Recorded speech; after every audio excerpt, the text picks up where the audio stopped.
मरकज़ जमीयत अहल हदीस किताब व सुन्नत की दाई जमात है, हमारे असलाफ़ की जमात है, हमारे बुज़ुर्गों की जमात है।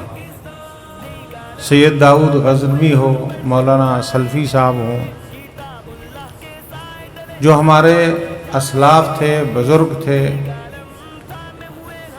हाफ़िज़ मोहम्मद गोंदलवी साहब हों, जितना भी हमारे असलाफ़ थे, ये उनकी जमात है। और हमारी जमात मरकज़ जमीयत अहल हदीस पाकिस्तान, जिसके अमीर प्रोफेसर साजिद मीर साहब हैं, ये हमारे पास असलाफ़ की अमानत है। बहुत सारी जमातें आईं, ख़त्म हुई, लेकिन अल्लाह के फ़ज़ल व करम से ये इखलास पे बनाई गई जमात हमेशा कायम और दायम रही, और इसके साथ चलने वाले, इसके दामन को, इसके झंडे को पकड़ने वाले कभी शर्मिंदा नहीं हुए।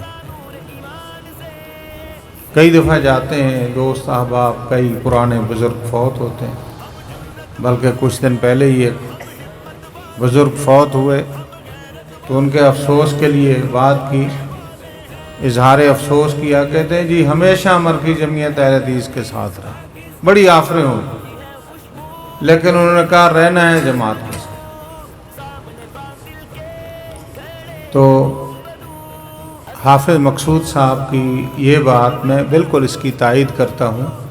ये हमारे असलाफ़ की जमात है, हम किताब व सुन्नत के दाई हैं, असलाफ़ की इस जमात के अमीन हैं, और इंशाअल्लाह इस अमानत को निभाते हुए अल्लाह के फ़ज़ल व करम से इस जमात को आगे लेकर जाएंगे।